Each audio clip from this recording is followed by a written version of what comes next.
यो भुन्टी टेलिश्रृङ्खला भाग 316 मा के भयो भन्ने कुराको छिटो र छरितो अपडेट हो। यसमा पारिवारिक झैँझगडा, सम्पत्तिको अधिकार र कर्मको फललाई गजबले देखाइएको छ, जसले समाजका भित्री षड्यन्त्र र न्यायको लडाईँ किन जरुरी छ भनेर छर्लङ्ग पार्छ। पहिलो कुरा, भुन्टीको एकदमै कडा एन्ट्री र सम्पत्तिको दावी।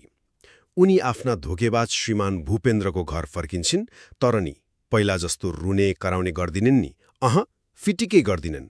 उल्टै सम्बन्ध विच्छेद र श्रीमानको आधा सम्पत्तिमा कानुनी हक माग्छिन्। नन्द र परिवारले जति कुरा काटे पनि उनी आफ्नो अधिकार नलिई नछाड्ने अडानमा छिन्। अब तपाईँ नै भन्नुस्, के यो भुन्टीको न्यायको लडाईँ हो कि बदला? जे होस्, उनी अब बिचारा सिकारुबाट साँचो लडाकु बनेकी छिन् है। दोस्रो, भूपेन्द्रको एकदमै दयनीय अवस्था र कर्मको फल।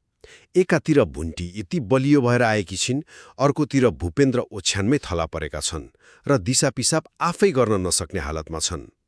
झन अचम्मको कुरा त के भने, भुन्टीलाई छोडेर ल्याएकी नयाँ प्रेमिका उनलाई सुसारे गर्न घिनाउँछिन्। ल हेर्नुस्, स्वार्थको जगमा बनेको सम्बन्ध बालुवाको महल जस्तै ढलेको छ नि, होइन र? अन्तमा त्यो घरको पुरै विषाक्त पारिवारिक माहौल। सासू र नन्दको चरम यातना सहन नसकेर अर्की बुहारी आफ्ना गहना र पैसा बोकेर माइत भाग्न खोज्छिन्, तर विचारा पक्राउ पर्छिन् र परिवारले नै खुट्टा भाँचिदिने धम्की दिन्छन्। साँच्चै के यो बस्न योग्य घर हो कि मानसिक यातना दिने जेल? यही डरलाग्दो वातावरण देखेर सुकुमाया नामकी पात्रले यी सबै अन्यायको बदला लिने कसम खान्छिन्। अन्याय सहेर बस्नुभन्दा आफ्नो अधिकार र आत्मसम्मानका लागि डटेर लड्नु नै पर्छ भन्ने एकदमै कडा सन्देश यसले दिएको छ।